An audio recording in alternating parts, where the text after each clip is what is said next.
ప్రేమ వివాహం చేసుకోవచ్చా? ఇప్పుడు చేసుకోవచ్చు అని అంటే కొంతమందికి ఇబ్బంది. అబ్బా ఈయన కన్నేన్రా అంటారు. చేసుకోకూడదంటే ఇంకొందరికి ఇబ్బంది. అన్నం అట్లా చెప్పి వెళ్ళిపోయాడు అంటారు. ఏం చేయాలి ఇప్పుడు? నేను ఏం చేస్తానంటే నేనేం చేశానో చెప్తాను. అయిపోయిందిలా. ఏమంటారు? నేనేం చేశానో చెప్తే అయిపోతుందిలా.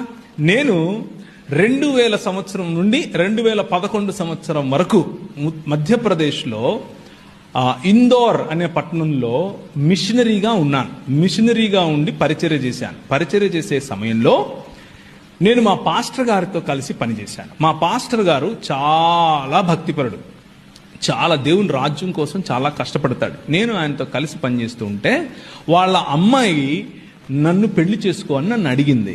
నేను మా పాస్టర్ గారికి చెప్పాను.